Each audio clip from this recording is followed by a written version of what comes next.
Hello, Greece. Thank you. Yassas. Kalispira.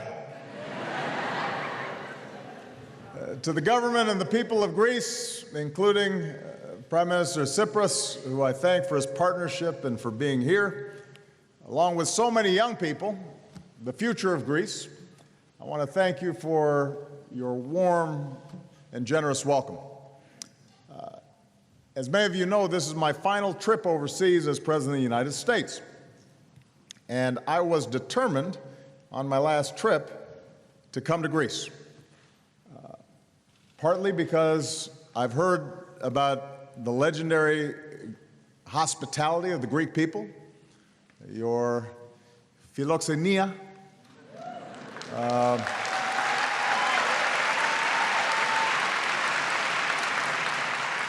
partly because I had to see the Acropolis and the Parthenon,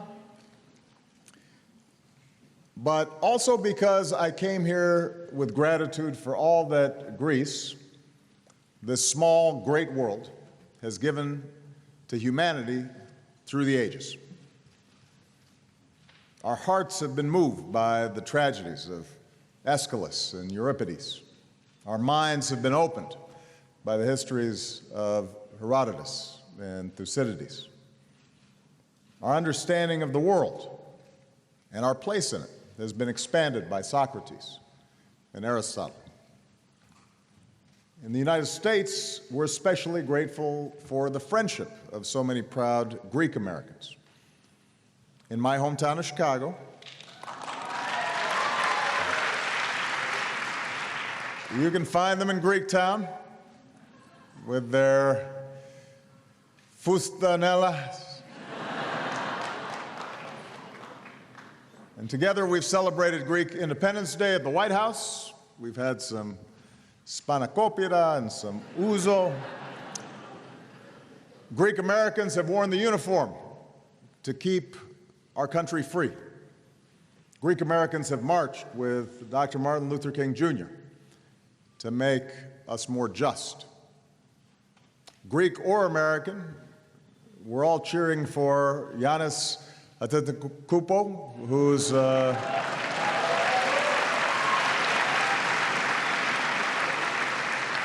who seems to be getting better each year. And if anyone seeks an example of our shared spirit, our resilience, they need to look no further than New York City, near Ground Zero, where the Greek Orthodox Church of St. Nicholas, once in ruins, is now rising again. Most of all, we're indebted to Greece for the most precious of gifts: the truth, the understanding that as individuals of free will, we have the right and the capacity to govern ourselves. For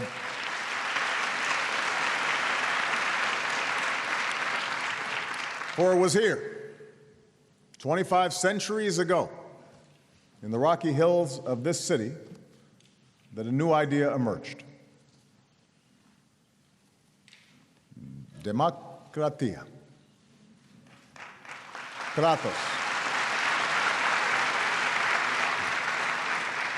Kratos, the power, the right to rule, comes from themos, the people. The notion that we are citizens, not servants, but stewards of our society. The concept of citizenship, that we have both rights and responsibilities. The belief in equality before the law, not just for a few, but for the many, not just for the majority, but also the minority. These are all concepts that grew out of this rocky soil.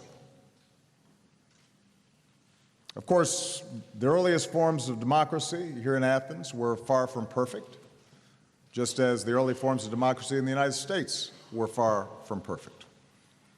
The rights of ancient Athens were not extended to women or to slaves. But Pericles explained our Constitution favors the many instead of the few. This is why it is called a democracy.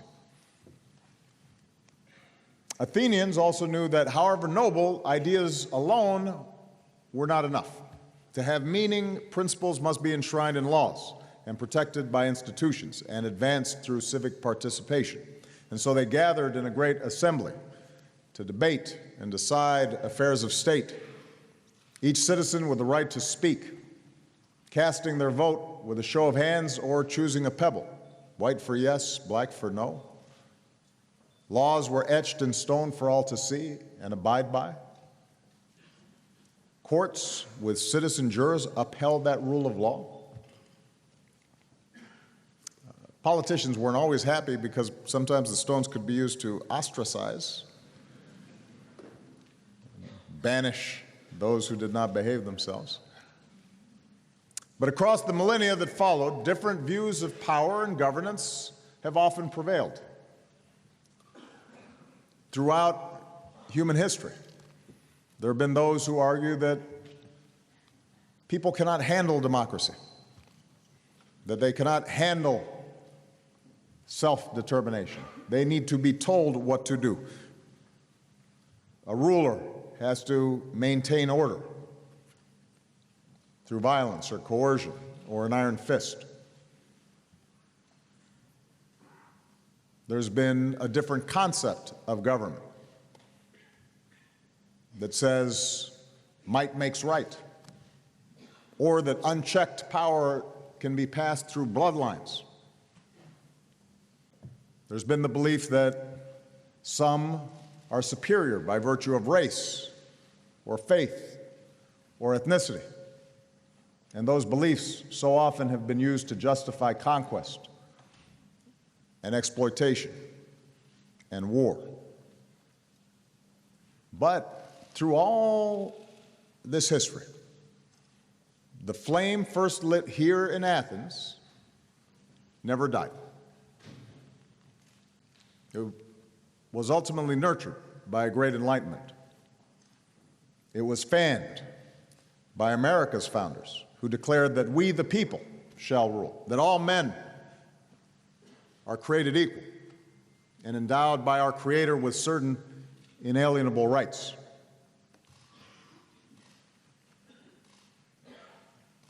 Now, at times, even today, those ideals are challenged. We've been told that these are Western ideals. We've been told that some cultures are not equipped for democratic governance and actually prefer authoritarian rule. And I will say that after 8 years of being President of the United States, having traveled around the globe, it is absolutely true that every country travels its own path. Every country has its own traditions. But what I also believe after 8 years is that the basic longing to live with dignity, the fundamental desire to have control of our lives and our future, and to want to be a part of determining the course of our communities and our nations, these yearnings are universal. They burn in every human heart. It's why a Greek bishop atop a mountain raised the flag of independence. It's why peoples from the Americas to Africa to Asia threw off the yoke of colonialism. It's why people behind an Iron Curtain marched in solidarity and tore down that wall and joined you in a great union of democracies. It's why today we support the right of Ukrainians to choose their own destiny, why we partner with Tunisians and the people of Myanmar as they make historic transitions to democracy. This has been my foreign policy during my presidency. By necessity, we work with all countries, and many of them are not democracies. Some of them are democracies in the sense they have elections, but not democracies in the sense of actually permitting participation and dissent. But our trajectory as a country has been to support the efforts of those who believe in self-governance, who believe in those ideas that began here so many years ago. And it is not simply a matter of us being true to our values. It's not just a matter of idealism. I believe it is practical for the United States to support democracies. Because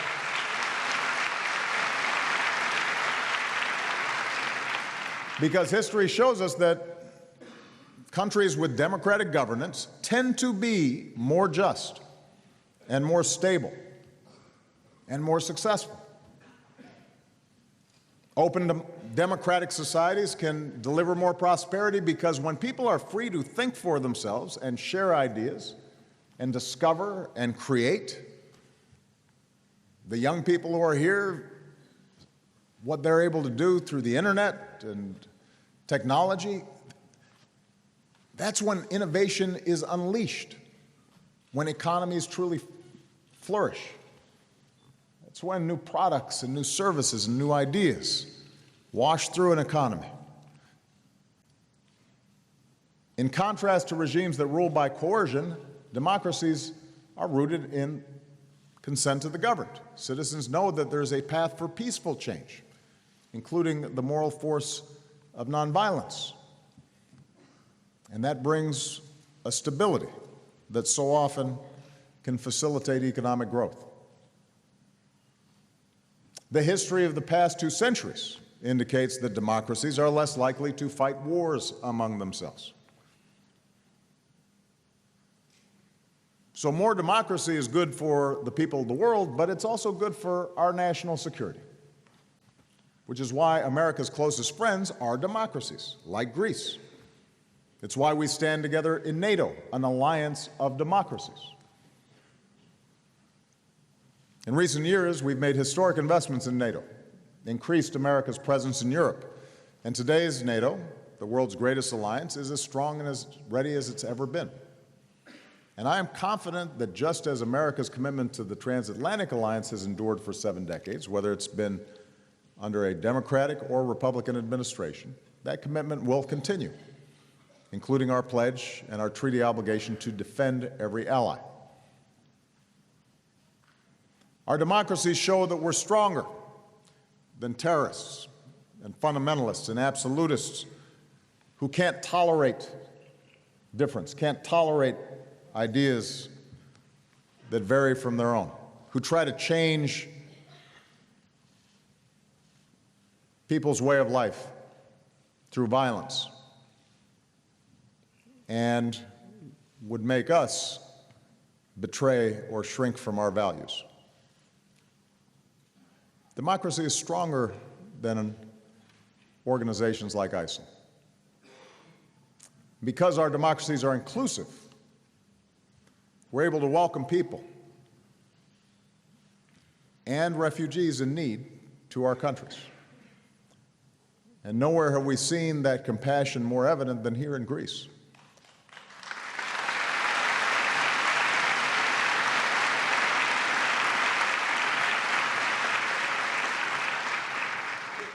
The Greek people's generosity towards refugees arriving on your shores has inspired the world.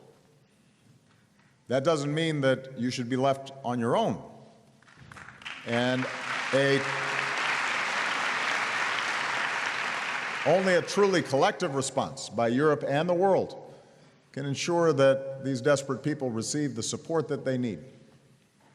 Greece cannot be expected to bear the bulk of the burden alone, but the fact that you are a democracy opens your heart to people in need in a way that might not otherwise be the case. Just as democracies are premised on the peaceful resolution of disagreements within our societies, we also believe that cooperation and dialogue is the best way to address challenges between nations. And so it is my belief that democracies are more likely to try to resolve conflicts between nations in a way that does not result in war. That's how, with diplomacy, we were able to shut down Iran's nuclear weapons program without firing a shot. With diplomacy, the United States opened relations with Cuba. With diplomacy, we joined Greece. With diplomacy, we joined Greece and nearly 200 nations in the most ambitious agreement ever to save our planet from climate change.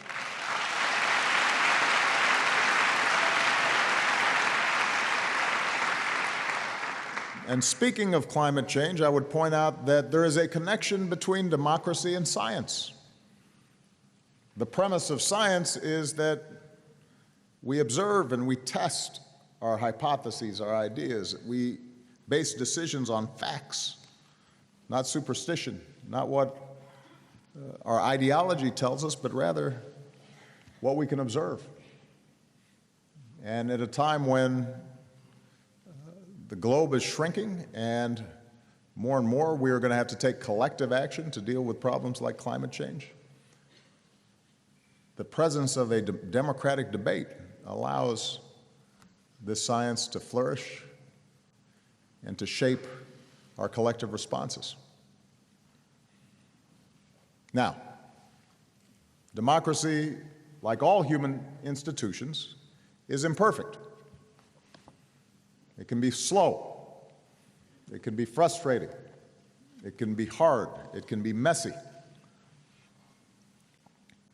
Politicians tend to be unpopular in democracies, regardless of party, because by definition, democracies require that you don't get 100% of what you want.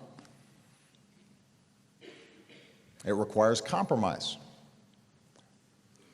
Winston Churchill famously said that democracy is the worst form of government, except for all the others. And in a multi-ethnic, multiracial, multicultural society like the United States, democracy can be especially complicated. Believe me, I know.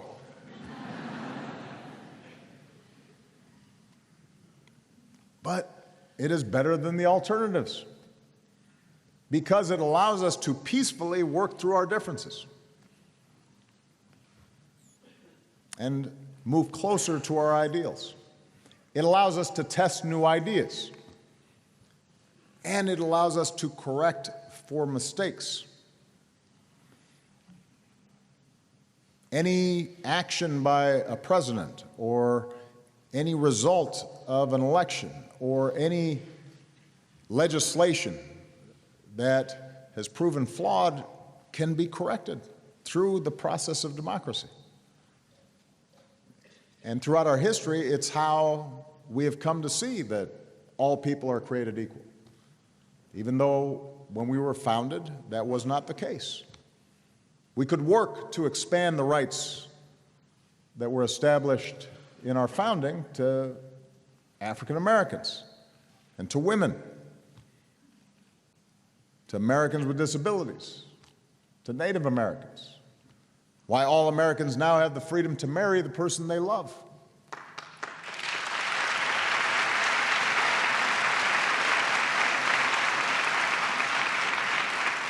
It's why we've welcomed people of all races and all religions and all backgrounds and immigrants who strive to give their children a better life and who make our country stronger. And so here, where democracy was born, we affirm once more the rights and the ideals and the institutions upon which our way of life endures. Freedom of speech and assembly, because true legitimacy can only come from the people, who must never be silenced. A free press to expose injustice and corruption and hold leaders accountable. Freedom of religion, because we are all equal in the eyes of God. Independent judiciaries to uphold rule of law and human rights. Separation of powers to limit the reach of any one branch of government. Free and fair elections, because citizens must be able to choose their own leaders. even if your candidate doesn't always win. We compete hard in campaigns in America and here in Greece. But after the election, democracy depends on a peaceful transition of power, especially when you don't get the results you want. And as you may have noticed, the next American president and I could not be more different.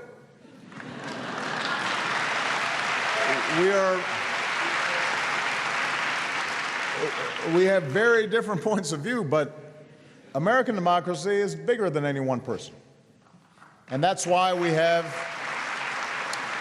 a tradition of the outgoing president welcoming the new one in, as I did last week. And why in the coming weeks my administration will do everything we can to support the smoothest transition possible, because that's how democracy has to work. And that's why,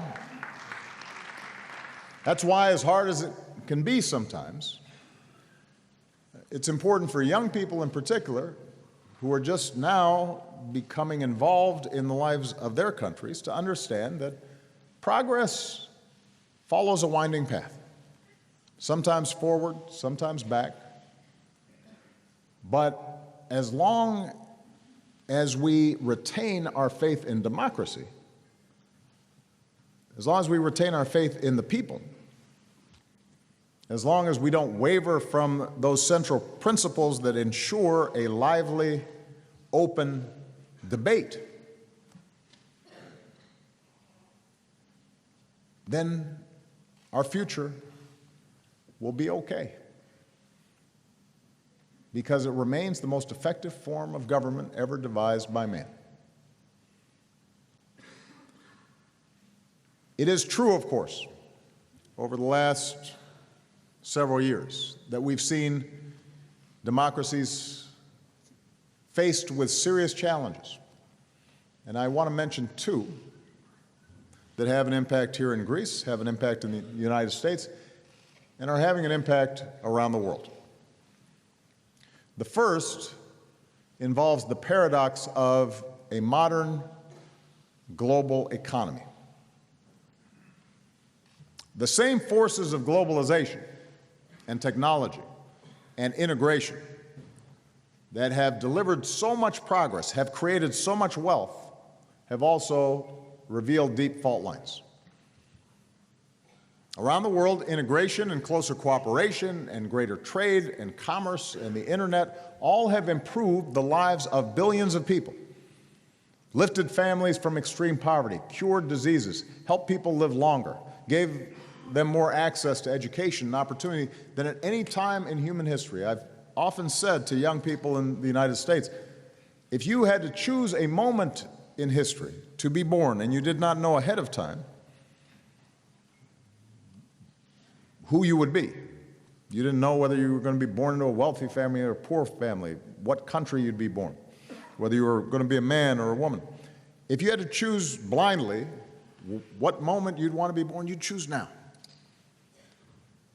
Because the world has never collectively been wealthier, better educated, healthier, less violent than it is today. That's hard to imagine given what we see in the news, but it's true.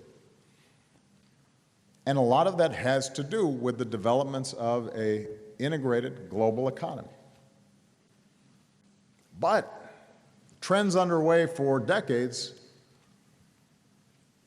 have meant that in many countries and in many communities, there have been enormous disruptions. Technology and automation means that goods can be produced with fewer workers. It means jobs in manufacturing can move across borders where wages are lower or rights are less protected. And that means that workers and unions oftentimes have less leverage to bargain for better wages, better benefits, have more difficulty competing in the global marketplace. Hardworking families worry their kids may not be better off than they were because of this global competition. What we've also seen is that this global integration is increasing the tendencies towards inequality, both between nations and within nations, at an accelerated pace. And when we see people, global elites, wealthy corporations, seemingly living by a different set of rules, avoiding taxes, manipulating loopholes, when the rich and the powerful appear to game the system and accumulate vast wealth while middle and working class families struggle to make ends meet, this feeds a profound sense of injustice and a feeling that our economies are increasingly unfair. And this inequality now constitutes one of the greatest challenges to our economies and to our democracies. An inequality that was once tolerated because people didn't know how unequal things were, now won't be tolerated because everybody has a cell phone and can see how unequal things are. The awareness that people have, in the smallest African village, they can see how people in London or New York are living. The poorest child in any of our countries now has a sense of what other people have that they don't. So not only is there increasing inequality, but also there's greater awareness of inequality, and that's a volatile mix for our democracies. And this is why addressing inequality has been one of the key areas of focus for my economic policy. In our countries, in America, and in most advanced market economies, we want people to be rewarded for their achievement. We think that people should be rewarded if they come up with a new product or a new service that is popular and helps a lot of people.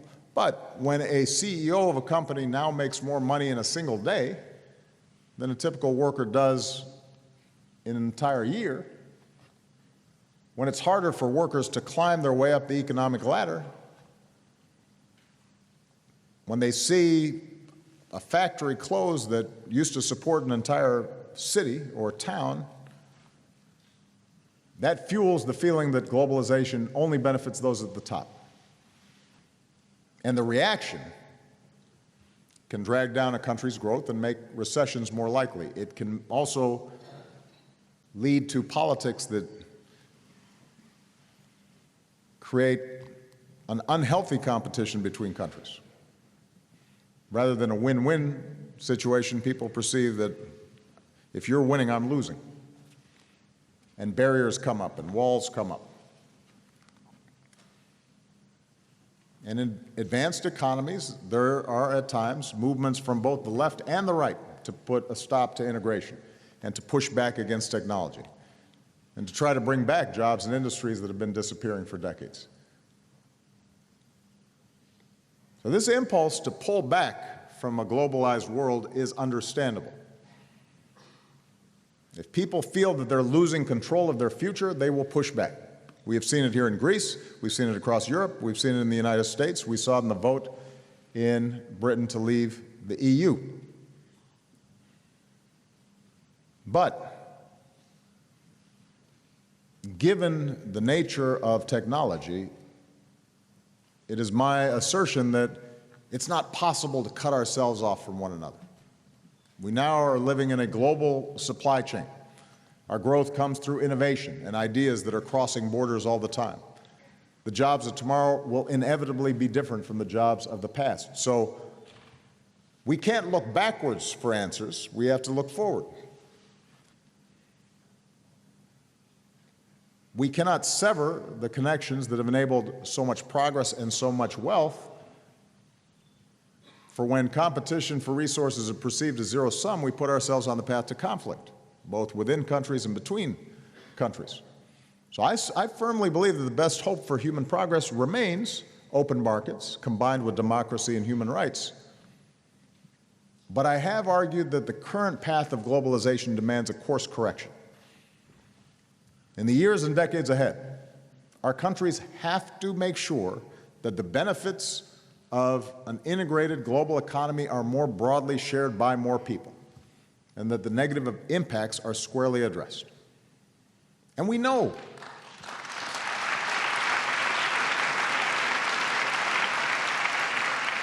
we actually know the path to building more inclusive economies. It's just we too often don't have the political will or desire to get it done. We know we need bold policies that spur growth and support jobs. We know that we need to give workers more leverage and better wages. And that, in fact, if you give workers better wages, businesses do better too, because their customers now have money to spend. We know that we have to invest more in our people, the education of our young people, the skills and training to compete in the global economy. We have to make sure that it is easy for young people who are eager to learn and eager to work to get the education that they need, the training that they need, without taking on huge amounts of debt. We know that we have to encourage entrepreneurship so that it's easier to start a business and do business. We know that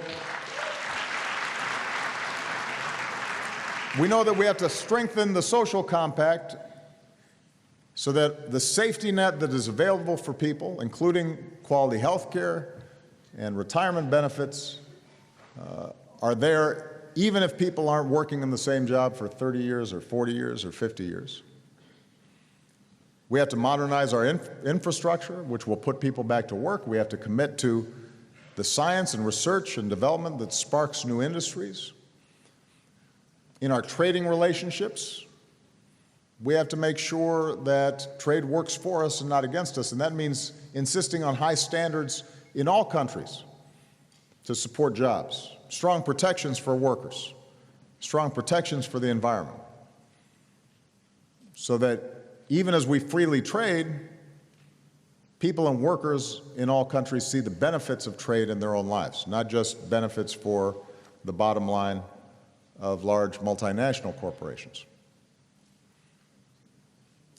These are the kinds of policies, this is the work that I pursued throughout my time as president.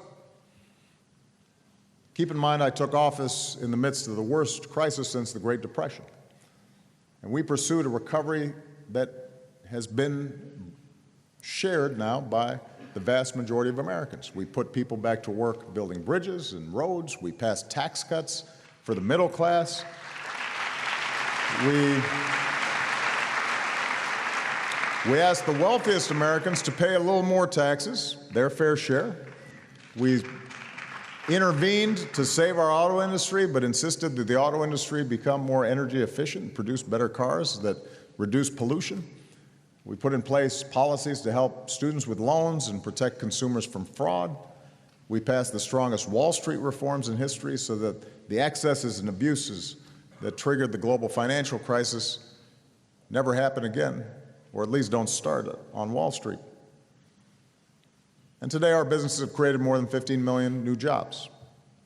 Incomes last year in America rose faster than any time since 1968. Poverty fell at the fastest rate since 1968. Inequality is being narrowed. And we've also begun to close the pay gap between men and women. We declared that health care in America is a privilege, not for the few, but a right for everybody. Today, our uninsured rate is at the lowest levels on record. And we've done all this while doubling our production of clean energy, lowering our carbon pollution faster than any advanced nation. So we've proven that you can grow the economy and reduce the carbon emissions that cause climate change at the same time. Now, I say all this not because we've solved every problem. Our work is far from complete. There's still too many people in America who are worried about their futures. Still too many people who are working at wages that don't get them above the poverty line. Still too many young people who don't see opportunity. But the policies I describe point the direction for where we need to go in building inclusive economies. And that's how democracies can deliver the prosperity and hope that our people need. And when people have opportunity and they feel confidence in the future, they are less likely to turn on each other, and they're less likely to appeal to some of the darker forces that exist in all our societies, those that can tear us apart. Here in Greece, you're undergoing similar transformations. The first step has been to build a foundation that allows you to return to robust economic growth.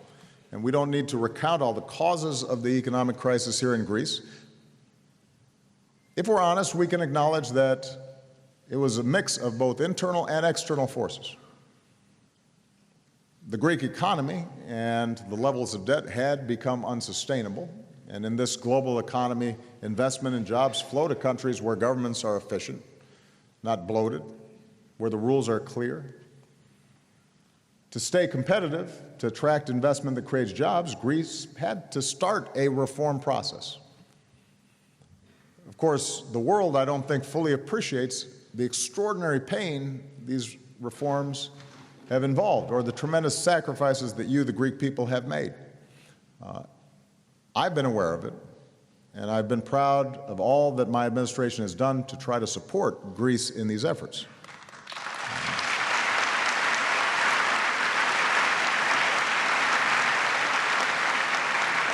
And part of the purpose of my visit is to highlight for the world the important steps that have been taken here in Greece.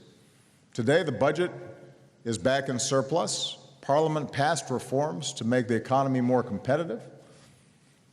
Yes, there is still much more work to do. But I want to commend Prime Minister Tsipras for the very difficult reforms his government is pursuing to put the economy on a firmer footing. Now,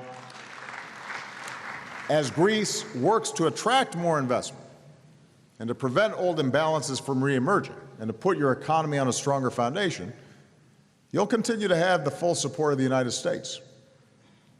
And at the same time, I will continue to urge creditors to take the steps needed to put Greece on a path towards sustained economic recovery. So as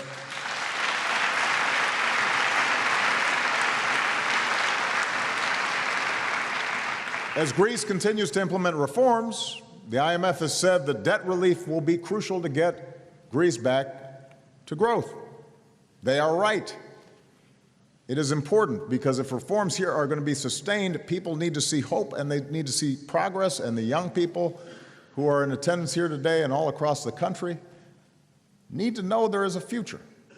There's an education and jobs that are worthy of your incredible potential. You don't have to travel overseas. You can put roots right here in your home in Greece and succeed.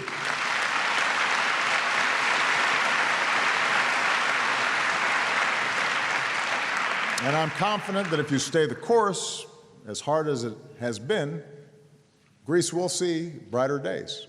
Because in this magnificent hall and center, the symbol of the Greek culture and resilience, we're reminded that just as your strength and resolve have allowed you to overcome great odds throughout your history, nothing can break the spirit of the Greek people.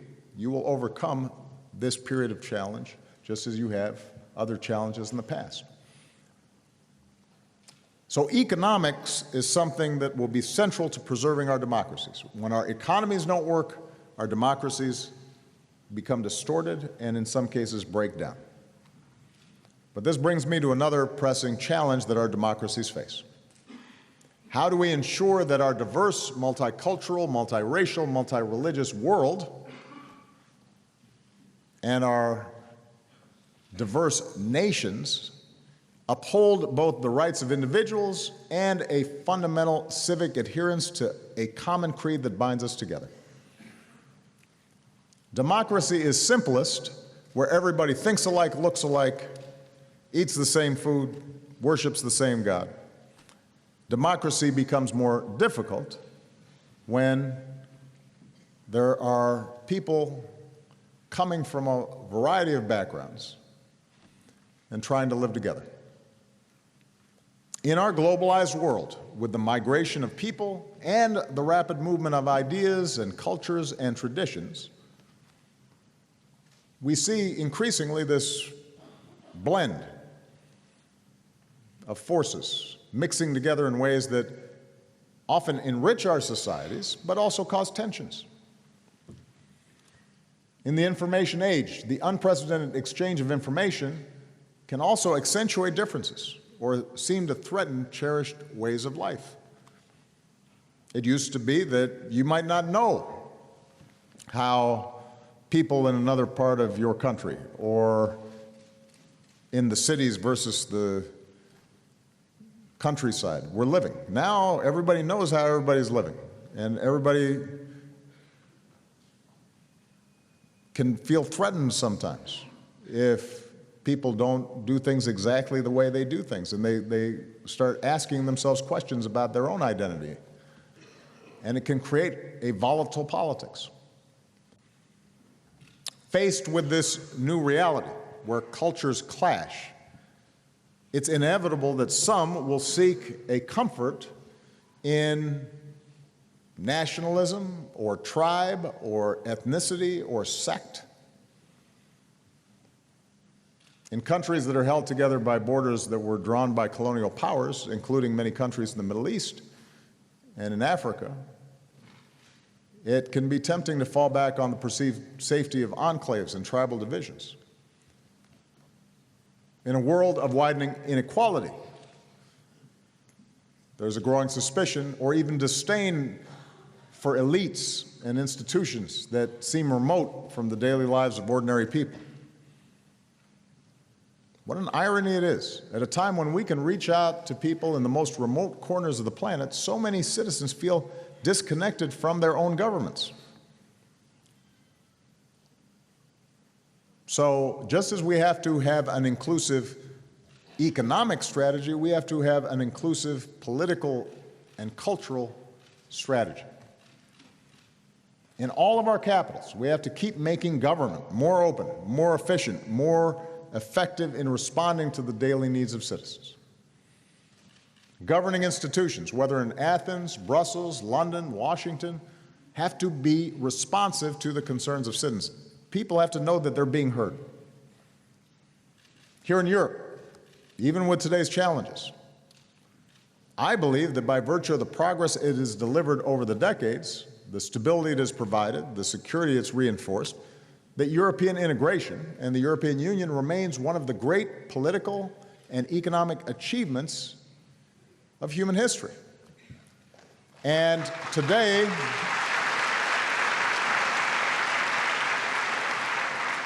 more than ever, the world needs a Europe that is strong and prosperous and democratic. But I think all institutions in Europe have to ask themselves, how can we make sure that people within individual countries feel as if their voices are still being heard, that their identities are being affirmed, that the decisions that are being made that will have a critical impact on their lives are not so remote that they have no ability to impact them. We have to make clear that governments exist to serve the interests of citizens and not the other way around. And so this is why, as President of the United States, I pursued initiatives like the Open Government Partnership that promotes transparency and accountability so that ordinary people know more about the decisions that affect their lives. That's why, both at home and around the world, we have taken steps to fight corruption that can rot a society from within. As authoritarian governments work to close space that citizens depend upon to organize and have their voices heard, we've begun the work of empowering civil society to defend democratic values and promote solutions to the problems within our communities. And as so many people around the world sometimes are tempted by cynicism and not being involved because they think that politicians and government don't care about them, we've created networks for young leaders and invested in young entrepreneurs because we believe that the hope and renewal of our societies begins with the voices of youth.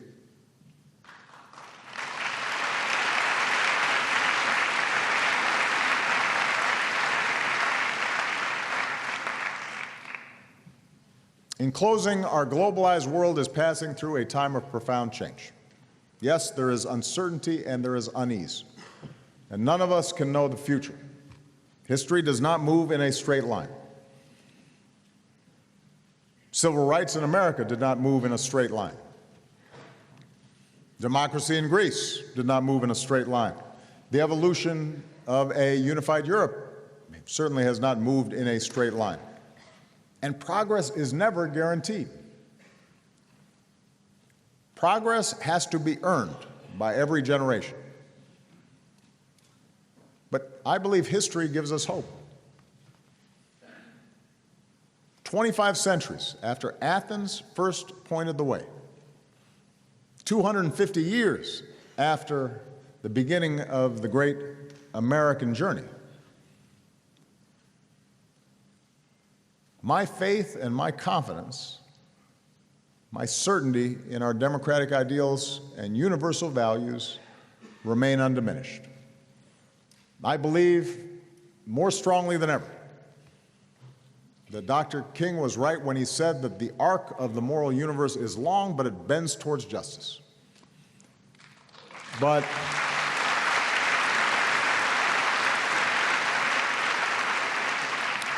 it bends towards justice not because it is inevitable, but because we bend it towards justice. Not because there are not going to be barriers to achieving justice, but because there will be people, generation after generation, who have the vision and the courage and the will to bend the arc of our lives in the direction of a better future. In the United States and in every place I've visited these last 8 years, I have met citizens, especially young people, who have chosen hope over fear, who believe that they can shape their own destiny, who refuse to accept the world as it is and are determined to remake it as it should be. They have inspired me. In every corner of the world, I've met people who, in their daily lives, demonstrate that despite differences of race or religion or creed or color, we have the capacity to see each other in ourselves. Like the woman here in Greece who said of the refugees arriving on these shores, we live under the same sun. We fall in love under the same moon. We are all human. We have to help these people. Women like that give me hope.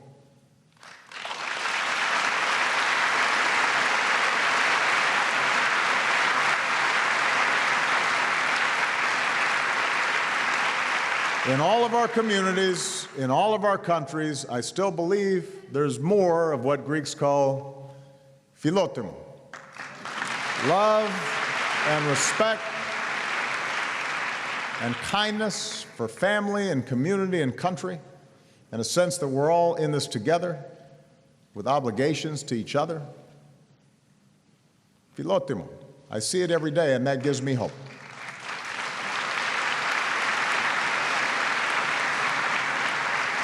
Because in the end, it is up to us. It's not somebody else's job, it's not somebody else's responsibility, but it's the citizens of our countries and the citizens of the world to bend that arc of history towards justice. And that's what democracy allows us to do. That's why the most important office in any country is not president or prime minister. The most important title is citizen.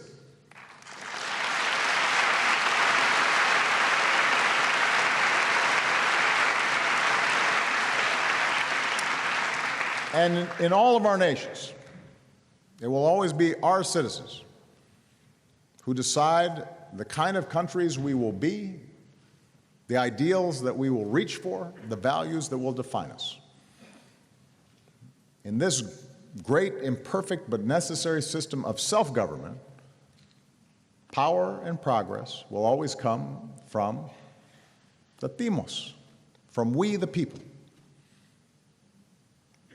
And I'm confident that as long as we are true to that system of self-government, that our futures will be bright.